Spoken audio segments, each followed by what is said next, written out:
Here we have Lauren London with me this morning, this afternoon, this evening, whatever time zone you're in. I'm in a late afternoon. Are you back in Los Angeles? Yeah, I'm back. Yes, very good, because you've been a world traveler for a moment. You know, the world is ours. We're supposed to see it, right? Can you hear me, Rev? I can hear you, yes. Okay. I was listening to my director at the same time. Okay. But before we get started, I want to let people know a little bit about who you are. Okay. You know, we have, I mean, a lot of people know who you are because obviously you're a native of Los Angeles. Your career kind of like took off after starring in the film ATL. Since then, you've appeared in Without Remorse, you know, with Brother Michael there. This Christmas, Next Day Air, Tyler Perry's Medea, Big Happy Family, among others. Guest appearances include Entourage, 90210, Single Ladies in the Game. And from what I understand, you're currently working on a production on the Netflix miniseries, True Story. Yeah. Alongside Kevin Hart, Wesley Snipes, and I know you're developing a whole bunch of projects as director and producer. So your whole creative frequency has emerged in a very powerful way. And so somewhere along the line, for the next few minutes, we want to talk about embracing the sacred yes. And somewhere within, and everybody has their own definition of what it means to say yes. Everyone has their own definition and perspective on what it means to rise up out of the fears and the doubts and the worries and to step into the next level of greatness, which you have done and which you are doing.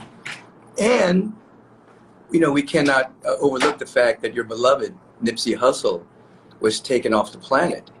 And you're raising children, you're a mother, and you had to embrace the sorrow of that tragedy and continue to say yes as mom and stewards of your family and your career unfolding. So I know it's been a minute, and obviously we had an opportunity to work together when that occurred.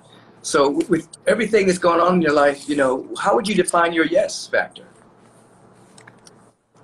I think every day you make that choice.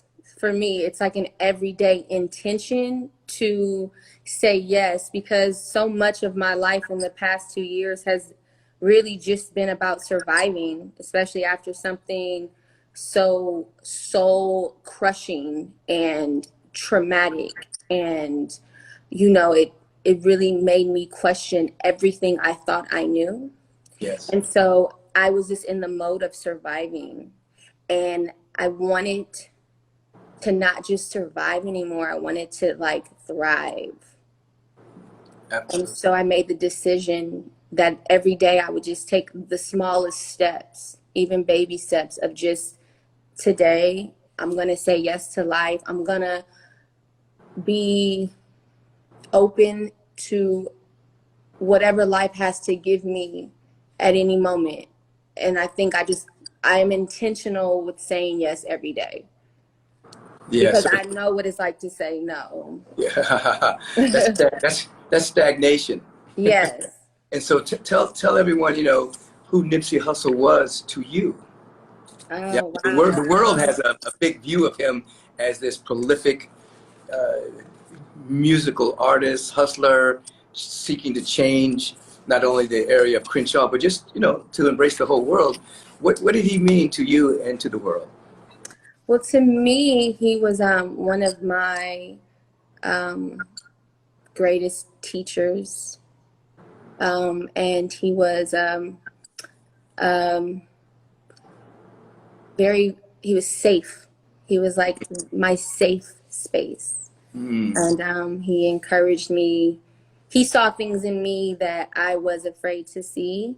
And with him not being physically here, it pushes me to do all the things he told me to do, to pursue all the things he told me I had inside of me. I want to do them now when I used to be too afraid to do them. So he's like motivating you from the other side. For sure. A lot of my, yes, 1,000%. A lot of my inspiration comes from him. Mm-hmm. So when you look over the arc of your career, I mean, everybody knows you from ATL. I mean, you just popped on the screen, and and then you've done these other programs, other projects as well. What would you say you had to overcome within yourself to like step into the next iteration of Lauren? Self-doubt, not feeling worthy or not feeling good enough to have, the good parts of life. I think even in childhood, it was very rough for me. And I was so used to struggling, and I was so used to, bad things happening, that I kind of got in that mind frame that things were just always going to be hard and bad. And I think it had a lot, it really messed up my self-worth. I didn't think I was worthy of the goodness of life. And I know going to Agape at a young age, I've been going to Agape since I was 10. Wow. Listening to you, investing in myself, reading a lot, praying a lot, creating a very intimate relationship with God helped me reaffirm who I am in God. Because I was looking outside of myself for my self-worth and realizing that, all that is internal, and that God has placed me on earth for a reason, big or small in whoever's eyes, but it's a purpose and a reason. And that gives me self-worth, that I mean something to God. Yes, that's powerful. That's powerful. And the reason I appreciate what you're saying, because oftentimes people look at people such as yourself, they see a modicum of success, and they think that you're different. You think that you're special than other people, but they don't understand that you had demons too. Self-doubt, lack of self-worth, and then you tack on that. I mean, your childhood being kind of sketchy in certain areas of your life, and then you tack on that your beloved gets killed, and you're left to raise your children, by yourself. And I just wanted people to kind of get an understanding that you walk through life just like everyone else. There's tragedies, there's things that occurred in childhood. You still have to keep going. So it wasn't like people are specially anointed to be special. You have to work at this. Yeah, I work on it every day. And every day, of course, I still like, how do I do this? You know what I mean? What am I to do? How am I to do it? And instead of looking outside of myself, I just go within. And I think I'm 36 years old now. That's what I've learned on this healing journey, is to go within and to create or to invest in my relationship with God. I love that. I love that. Invest in my relationship with God, because you know what? The dividends are remarkable, when you invest in your relationship with God. And so you're still a baby. You're 36. Am I a baby? You're a baby. I mean, you raised. I've lived through a lot of stuff. I know you have a lot of experience. Yeah. In 36 years. I mean, yes. And you have 2 children. Yes. And one's about to be in the 6th grade. So and one's about to be in the 6th grade. Mm-hmm. But so 3 and 6 is 9. So you're at the end of a cycle in your life, and you're about to you got to begin another cycle in your life. So 2 things I want to say. One, you don't have to ever mention your age again to anyone, because you're a timeless being.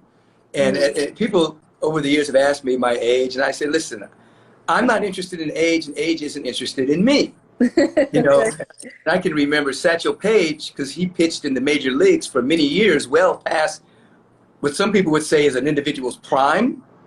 And they would say to him, how old are you? And he would say, how old would you be if you didn't know how old you was? You know what I mean? Pick that age and stay with it, because the mind will wrap itself around that. And then the other part is, you're at the end of a cycle. So I want to ask you 2 questions. One is, what would you say now to the younger Lauren? The Lauren that, self-doubting, lack of self-esteem, carrying the burden of events that occurred in your childhood. If you could go back and talk to her, what would you say to her now? Well, first I would tell her that her circumstances and conditions of what are around her is not her. It's not a reflection of her, and it's not her. I No. think I took so much of the chaos around me and took it as if like I deserved it, and I made it my fault. I internalized it. I would tell her that it's not her fault, and that I think I would just encourage my younger self and remind her of how special she is to God, and how big or small, however she wanted to show up on earth, that she's just meant to be here. No, that's powerful. I think it's really important that people do know that whatever circumstances they're in or situations, to come to an understanding that it's not somebody's fault. Ignorance is always to blame. It's always, we don't personalize things. And so you would go back and you would tell young Lauren, it's not your fault. This circumstance doesn't define you. Yes.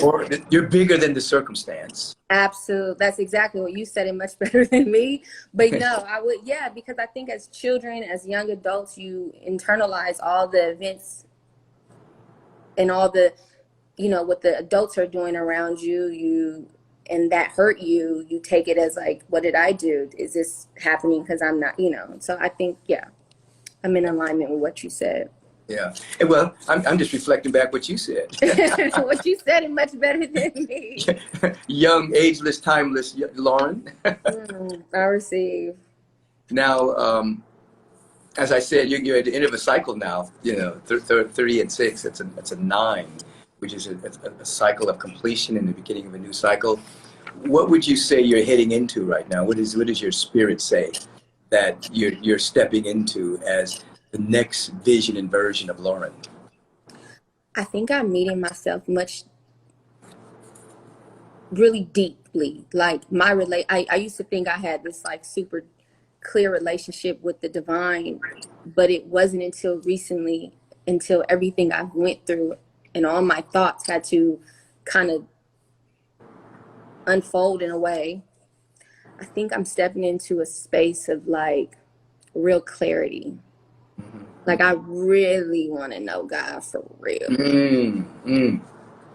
don't want it to be a theory anymore. I want it to be like, yeah.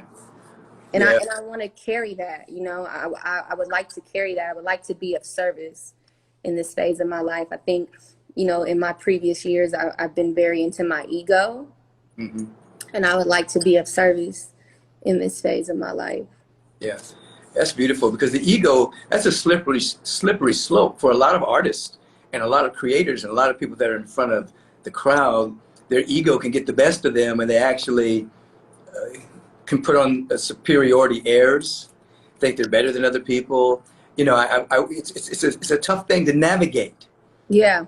So for you to be able to have a moment of reflection and say, yeah, in my younger days, the ego would get in there, but now I want to be in service to God. I mean, I think that's big.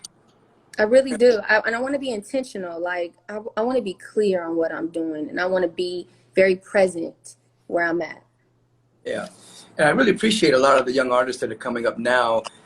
They don't have any hesitation in using the G word.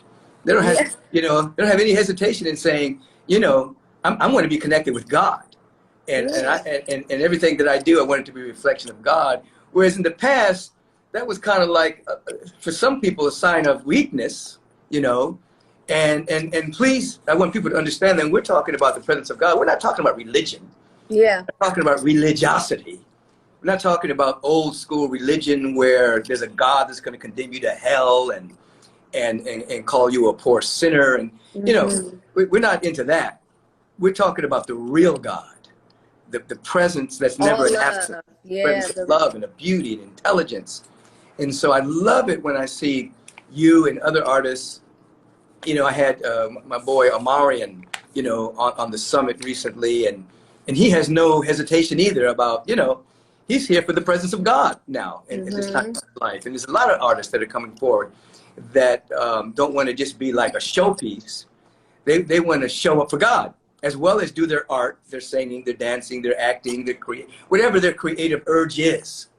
So it gives me more than hope when people are stepping up like you and saying, you know what, I'm here for God, period. All the way, because I know what it feels like when you have a plan in your mind for life and something else happens and all you have is God. Yeah, because because of what you have grown through, not your childhood, plus the sudden death of your beloved. There's a statement that I like to use, is that oftentimes religious people are trying not to go to hell, but spiritual people have already been there. They've gone through so much that now they are aware what heaven is. It's not just a place that you go to when you die. Yeah. Heaven is a state of consciousness. Yeah. And so you have a lot of heavenly moments, even though you've been through hell. Because of your love of God. Yeah, no, I've been through hell and back. Yeah. So you know the real God, not the God just in the book. And I used to, God used, if I'm honest, God, it used to all be very like a theory for me until I had to really call on the divine, like, hold up, I'm losing my grip here. Help me. Yeah. So God became not God. Now God for you is not just 911. God is also 411. And I mean, literally, I have a morning routine, and it used to just be an hour, and I've had to, expand that hour to 2 because I need more time with just myself and God before I start the day because it's pure medicine for me. Talk about that a little bit. Talk about your spiritual practice. I think it's very important. So I'm also a I read all kind of books. And so I'm reading Love Without Conditions right now. So I try to read at night for at least 20 minutes, but in the morning I wake up before the sun. I make myself some tea. That's my son playing a video game, sorry. I make myself some tea and I go into my little sacred space. I light my incense. I light a candle that represents light. And I meditate for 10 minutes because I'm a new meditator. So 10 minutes is where I'm at with it now. I also, I free write for 30 minutes to an hour. I just write out everything I feel. There's no structure to it. It's just whatever. No filter either. Yeah. And I just write it. And then I read, I have a prayer book that has daily prayers, and so I read a passage from that. I sit in silence. I come to myself. I set an intention for the day, and then that by that time it's 7. The kids are up, and I'm present. Right. So this is really beautiful because oftentimes I say that people aren't just suffering from an attention deficit disorder. They're suffering from an intention deficit disorder. They just go out into their day and they end up reacting to circumstances. Yeah.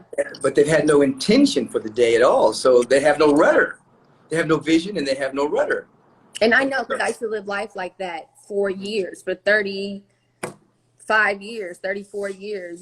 That was how I lived life. And it wasn't until I started the practice that I was like, oh my God, I had so much at hand that I could have applied that I just didn't know. Right. But you do now. I do now. That's why I talk about it a lot, so that hopefully it can help someone. Right. So I know that you've attended Agape. You and I have worked together. You work with my sister, Queen Afua. Yes. We had a good conversation recently and talked about you and just really embracing your walk. And so you keep good people around you. As well. And I think that's another good quality that you have. You surround yourself with good people. Yeah. And that's a realization I just, I was thinking, I was in meditation the other day, and I was thinking that people are either medicine or poison. Oh, speak on that. And so, and sometimes without any intention to be poison, but when you're around certain people and all they do is gossip or entertain themselves with, you know, a lower vibration and, you know, talking about people or, you know, negative comments and stuff like that, that penetrates. Yeah. Oh, and then and so that's poison, because then you carry that. It doesn't feel good ever after long.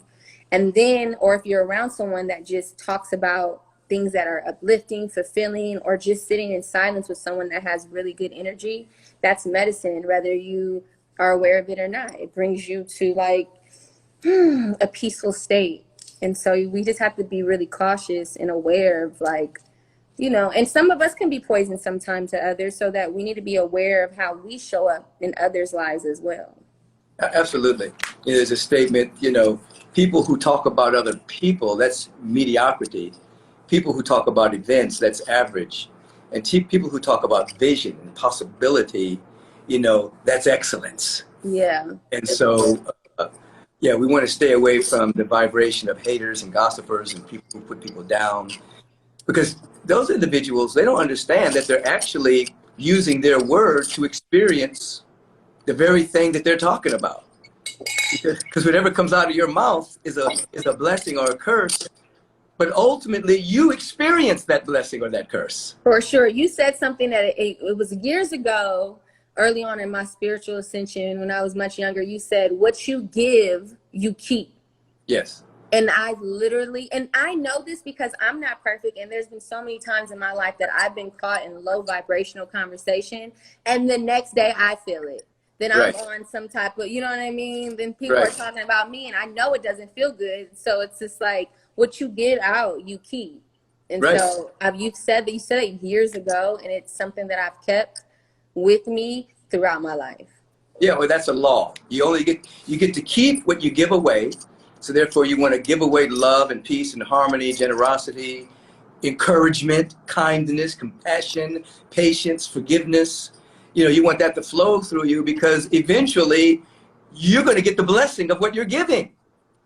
And people actually think that if they're putting somebody down or talking about somebody, they're going to get away with something. But the universe is lawful. Yeah. It's a law. You're not gonna sneak it out of your mouth because as we know now, the cells of your body are listening to you. Mm-hmm. Atoms in your body, your organs are listening to you. Mm-hmm. Your body chemistry is listening to you. So whatever's coming out, you're getting a dose of it. So why not treat yourself good by treating others good, even in your mind? See, medicine or poison. You choose, right? Medicine or poison. I would just like to be medicine. I'm sure, you know, in my life, I'm sure I've been poisoned. Moving forward, I would like to just stay on my medicine tip. Absolutely, absolutely. Well, you know what? I know you got things to do. I don't want to keep you all day, but but I could. And I'm sure we're going to have further conversations down the line. For sure. As we leave, what do you want people to know going forward? Are there any projects, anything you want people to know that you're about, that they can participate in, or? Yeah, I actually just dropped a collaboration on a sunglass collection with Diff Eyewear, and it's a charitable sunglass collection. So what does that mean? What does that mean? Charitable sunglass. Diff is a company that puts to the side some of the proceeds that they, like the money that they get from each purchase, and they give it to a charity. Okay. And so it was real intentional to work with them, because I really like the idea of giving back in some way, in all ways, actually.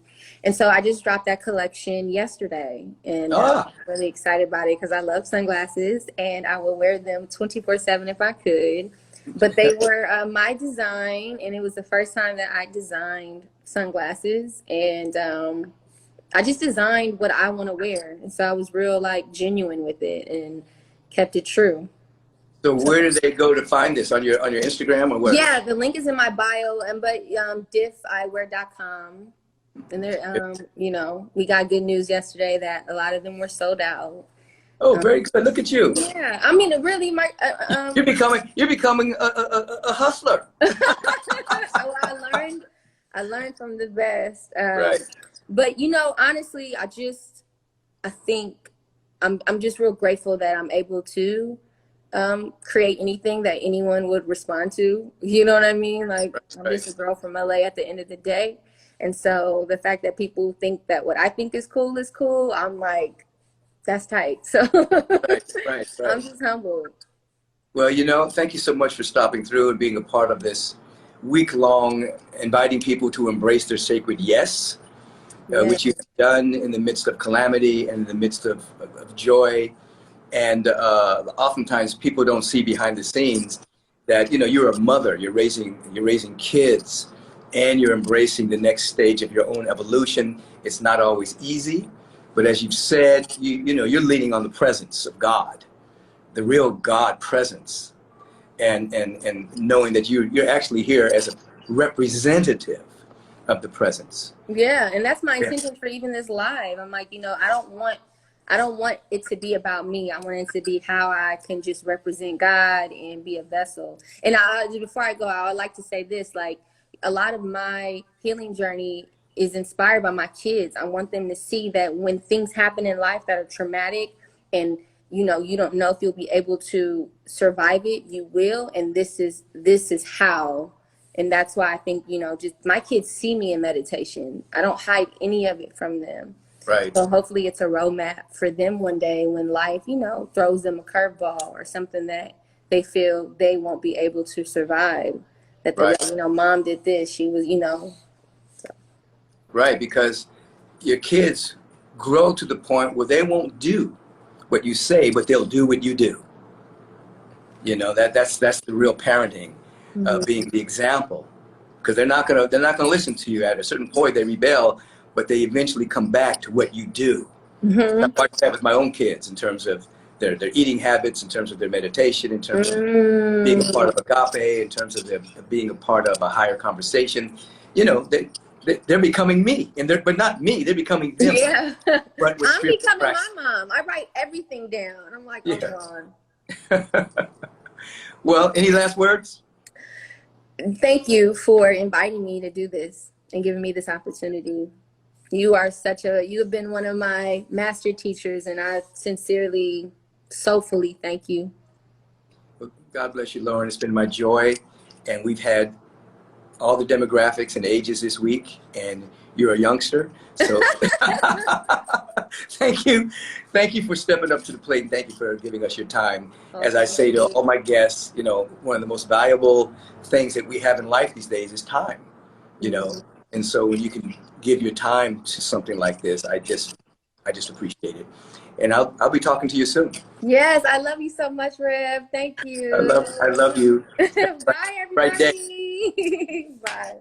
Give your boys my big hug for me, okay? I will. I'm like, you can't hear them. They're like going crazy I in hear their them. room. I hear them. Thank you. Bye. Bye-bye. If you want another awesome video in our Black Excellence series, check out the video right there next to me. I think you'll enjoy it. Continue to believe, and I'll see you there.